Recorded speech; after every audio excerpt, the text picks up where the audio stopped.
What if the one person you looked down on was the only one who could change your life forever? Lena Harris navigated the polished floors of Lucille, her tray of champagne flutes steady despite the ache in her calves. At 32, she was no stranger to exhaustion. Her life was a relentless rhythm of double shifts at the city's most exclusive restaurant and late nights hunched over nursing textbooks, fueled by coffee and sheer will. Raised in foster care, Lena had learned early to fend for herself, to read people's intentions in a glance, to survive on grit and hope. But everything she did was for Marcus, her 5-year-old son, whose laughter was a light that kept her going. Lucille was a world apart from Lena's reality. The restaurant was a playground for the ultra-wealthy, hedge fund tycoons, tech moguls, and socialites who dropped thousands on a single meal without blinking. Lena was invisible to them, just a shadow in a crisp black uniform, delivering plates of caviar and foie gras. But she didn't mind. She had a gift for noticing the unseen, the flicker of loneliness in a guest's eyes, the tension in a forced smile. It was a skill honed in foster homes, where survival meant knowing who was safe and who wasn't. Tonight, Table 12 was tucked in a velvet-draped alcove, a private haven for the restaurant's most elite. Cassandra Montgomery and her husband, Victor, sat there, commanding the space. Cassandra was a vision. Her blonde hair swept into an elegant chignon, diamonds sparkling at her throat, her designer gown shimmering under the soft lights. Victor, in his late 50s, radiated authority, his silver hair and tailored suit a testament to his real estate empire. Their laughter was loud, performative, drawing envious glances from nearby tables. But Lena's eyes weren't on them. They were on the little girl at the far end of the table, alone in her wheelchair. She was small, no older than 9, with delicate features and soft brown hair tied with a faded ribbon. Her hands rested limply in her lap, and her hazel eyes stared at the tablecloth, as if she could make herself disappear. Lena's chest tightened. She'd seen neglected kids before. Rich parents often treated their children like props. But this was different. The girl's solitude was a living thing, heavy and suffocating. Lena approached, setting down plates of seared scallops with practiced grace. "Can I get you anything else?" she asked, her voice warm but professional. Cassandra barely glanced up. "Another bottle of the '98 Chateau Lafite," she said, waving a manicured hand. Victor nodded, his attention on his phone. Neither acknowledged the girl. Lena hesitated, her gaze flicking to the child. "And for you, sweetheart?" she asked softly. The girl's head lifted, her eyes meeting Lena's for a fleeting moment. They were bright, curious, but guarded, like someone who'd learned to expect disappointment. She didn't speak, but her lips parted slightly, a silent spark of connection. Cassandra's voice cut through like a knife. "She's fine," she said, her tone sharp enough to draw blood. "Just bring the wine." Lena nodded, her smile unwavering, but her stomach churned. As she turned away, she caught a snippet of their conversation. "Monaco next month," Cassandra said, her voice bright with anticipation. "The yacht's ready, and we can close the deal with the Dubai investors." Victor's tone was flat, distracted. "And Ava?" Cassandra's laugh was brittle, like glass shattering. "The nanny can handle her. She's not exactly going anywhere." Lena's steps faltered. She glanced back at the girl, Ava, whose shoulders slumped further, her fingers tightening on the edge of her wheelchair. Lena's heart twisted. She knew that kind of dismissal, that sting of being unwanted. She'd felt it in every foster home, every time she was passed over for a family. But seeing it in Ava's eyes was unbearable. It was like looking at herself decades ago, waiting for someone to care. Lena Harris was more than a waitress. She was a survivor, a woman who'd built a life from the ashes of a childhood spent in foster care. She'd learned to read rooms, to spot danger, to protect herself when no one else would. But she'd also learned kindness, not the shallow kind, but the fierce, quiet kind that came from knowing what it was to have nothing. She poured that kindness into Marcus, her son, who was her everything. She'd sit with him after her shifts, reading bedtime stories in their tiny apartment, her voice steady even when her body screamed for rest. Every extra shift, every hour studying for her nursing degree, was for him. She wanted Marcus to have what she never did, a home, a mother who showed up no matter what. But Lena wasn't naive. She knew the world wasn't kind to people like her. Single mothers with no money, no connections, just dreams and determination. At Lucille, she'd seen how the wealthy operated. Their smiles sharp as knives, their words cutting through those they deemed beneath them. Yet Lena believed in people. She had to. It was what made her slip an extra cookie to a child, what made her smile at a rude customer, what kept her hoping for a better world. Cassandra Montgomery was Lena's opposite. At 45, she was a billionaire by marriage, the second wife of Victor Montgomery, a real estate tycoon. To the world, Cassandra was flawless. Her beauty polished, her style impeccable, her charm a weapon she wielded with precision. But beneath the surface, she was unraveling. She'd never wanted to be a mother, especially not to a disabled stepdaughter. Ava, Victor's daughter from his first marriage to Eleanor, was a constant reminder of a woman Cassandra could never replace. Eleanor had been kind, brilliant, adored, a saint in everyone's eyes.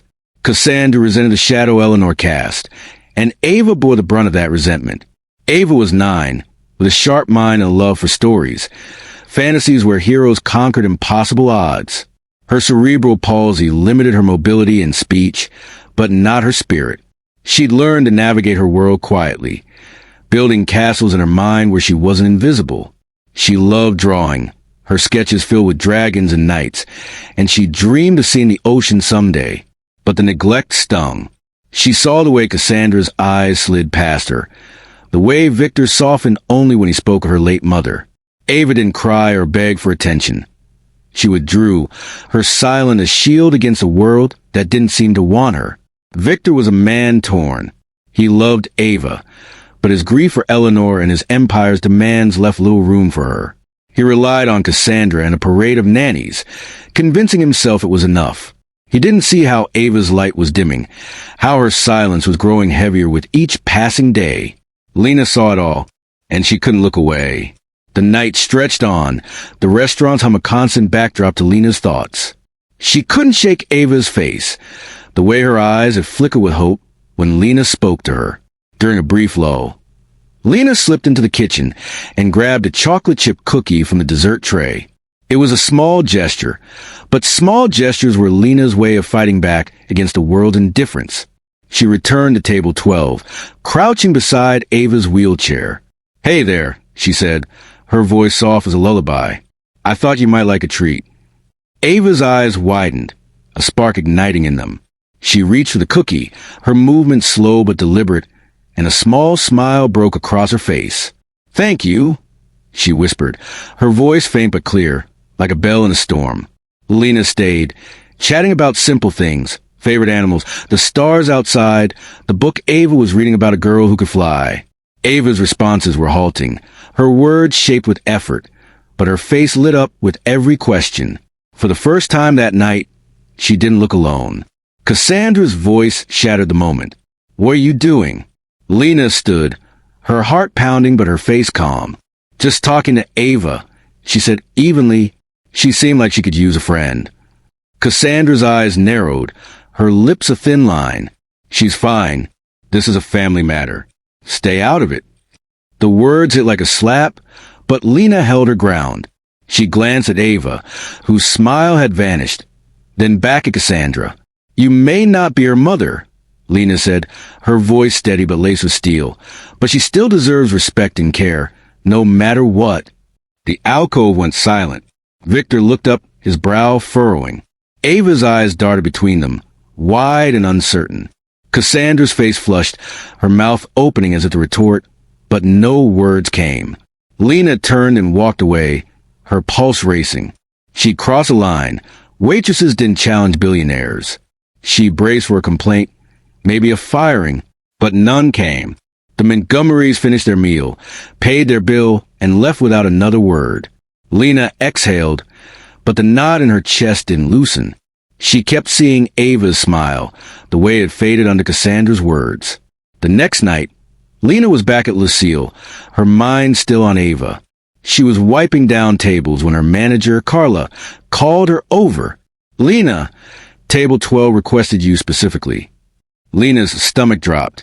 She approached the alcove, expecting Cassandra's icy glare. Instead, she found Ava alone, her wheelchair positioned at the table's edge. A nanny sat nearby, scrolling on her phone, barely glancing at the girl. "Hi, Ava," Lena said, softening. "Back again?" Ava nodded, her smile shy but genuine. "Daddy's in a meeting." Cassandra didn't come.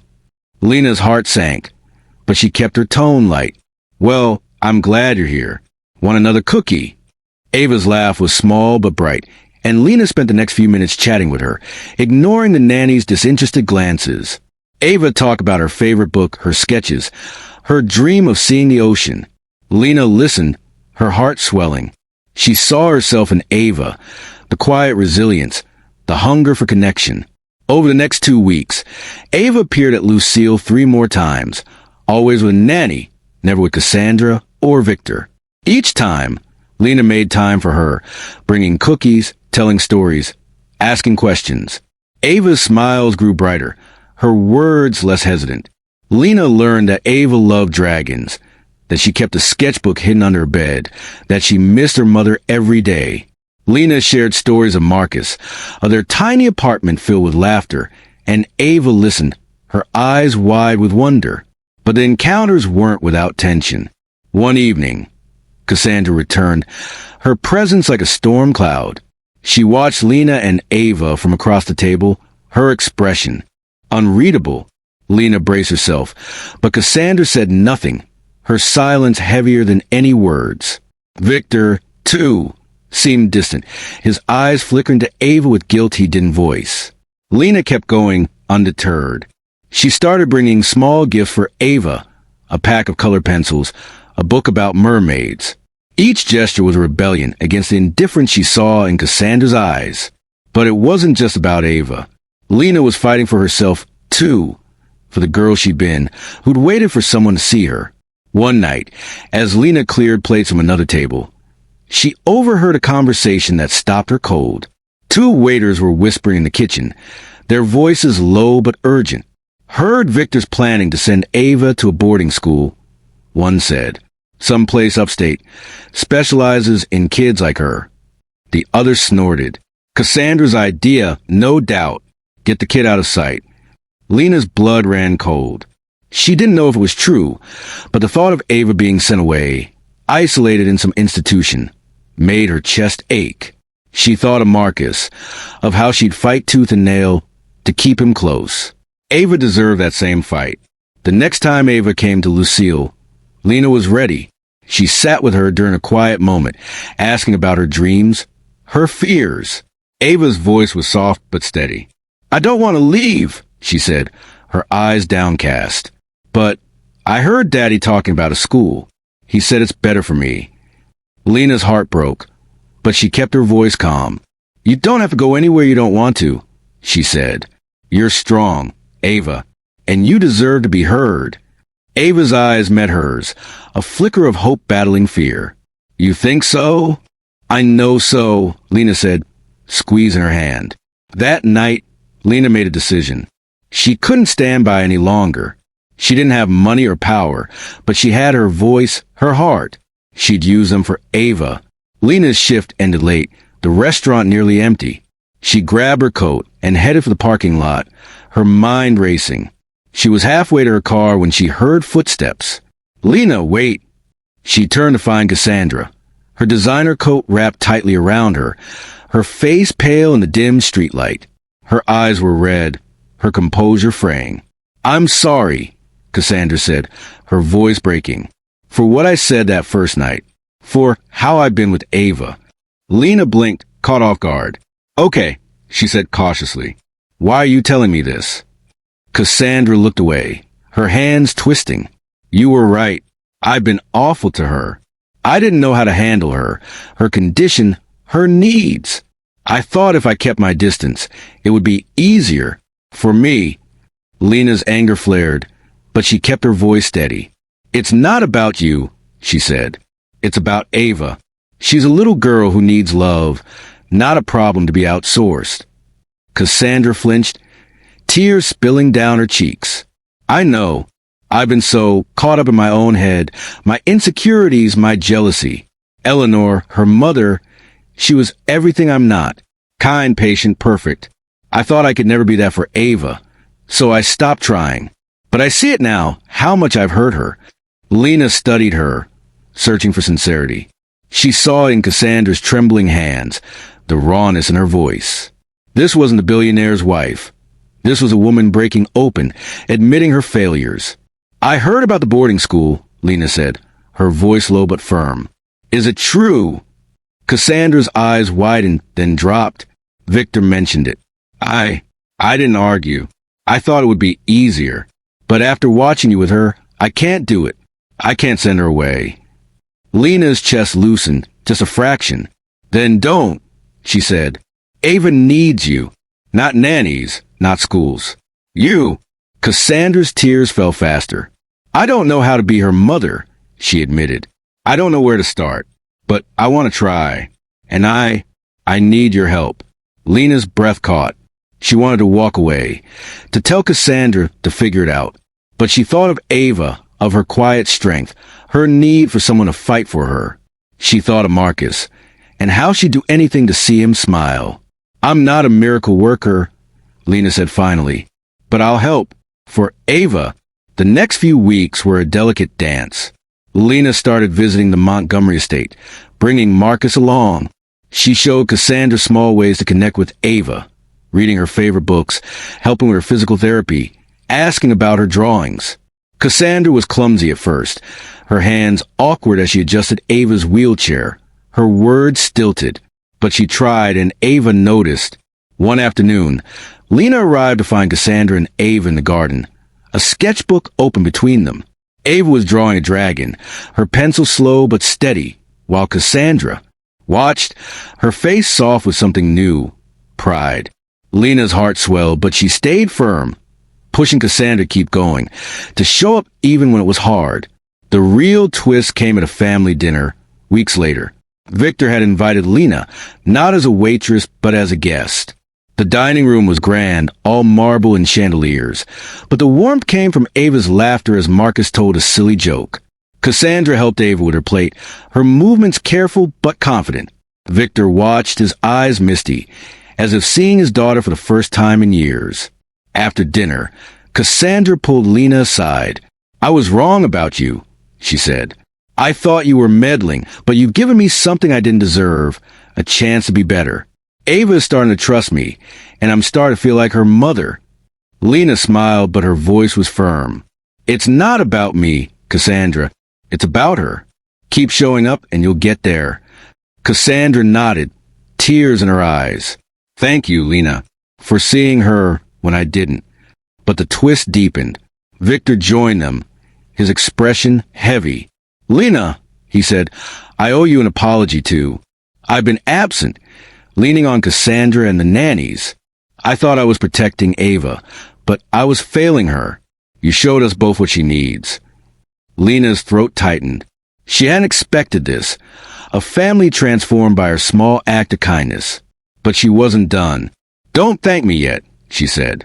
Ava needs both of you every day, not just when it's easy. Victor nodded, his jaw tight. We're in this now, for good. Months passed, and the change was undeniable. Cassandra enrolled in parenting classes for children with disabilities, learning to navigate Ava's needs with care. She started taking Ava to art therapy, where Ava's drawings bloomed with color and life. Victor carved out time for his daughter, taking her to the park, reading her stories, his grief for Eleanor softening into something manageable. Lena kept visiting, her bond with Ava growing stronger. She and Marcus became fixtures at the Montgomery estate, their laughter filling the once silent halls. Lena finished her nursing exams, her degree now in sight. She still worked at Lucille, but she carried herself differently, her purpose clearer than ever. One evening, Cassandra invited Lena to an art show, Ava's first exhibit. The gallery was packed, Ava's vibrant drawings lining the walls. Ava sat in her wheelchair, beaming as people admired her work. Cassandra stood beside her, her hand resting lightly on Ava's shoulder, a quiet pride in her eyes. Victor was there, 2, his arm around Cassandra, a family united. Lena watched from the back, Marcus at her side. She felt a pang of pride, but also a quiet resolve. She'd done something bigger than herself. Something that rippled beyond that one night in the restaurant. The final scene unfolded on a crisp spring day in a park by the ocean. Lena had brought Marcus, and Cassandra had brought Ava, fulfilling her dream of seeing the waves. The sun glittered on the water, and Ava's eyes sparkled as she watched the tide roll in, her wheelchair parked on a wooden boardwalk. Marcus ran along the shore, chasing seagulls, his laughter mingling with Ava's. Cassandra pushed Ava's wheelchair, her movements sure and steady. She leaned down, whispering something that made Ava giggle, her voice stronger now, her hands animated as she pointed at a dolphin in the distance. Victor walked beside them, a sketchbook tucked under his arm, ready to capture Ava's next drawing. Lena stood back, her heart full. She'd done what she set out to do, not just for Ava, but for herself. She'd seen a little girl's light flicker and refused to let it go out. Her life wasn't perfect. Her apartment was still cramped, her shifts at Lucille still grueling. But it was hers, built on love and grit and the belief that small acts had changed everything. Cassandra approached, Ava waving from her chair. "Lena," Cassandra said, her voice thick with emotion. "You've given us a family. I was lost, terrified I'd never be enough. But you showed me how to try. Ava's happy now, and I'll spend the rest of my life making sure she stays that way." Lena shook her head, her eyes on Ava. "You did the work, Cassandra. I just gave you a push. Keep loving her, that's all she needs." Victor joined them, his voice quiet but firm. "You've changed us, Lena. Not just Ava, but all of us. We're a family now because of you." Lena's throat tightened, tears prickling her eyes. She looked at Ava, who was laughing as Marcus tossed a pebble into the waves. "It's not about me," she said softly. "It's about her. Always was." As the sun dipped below the horizon, painting the sky in hues of gold and pink, Lena took Marcus's hand and started for home. She didn't need thanks or recognition. She'd seen a little girl who needed her and acted just as she always had. In that act, she'd given Ava family, Cassandra a purpose, Victor a second chance, and herself a reminder that kindness could ripple far beyond the moment it was given. Ava's laughter rang out one last time, carried by the ocean breeze, and Lena knew this was what it meant to make a difference.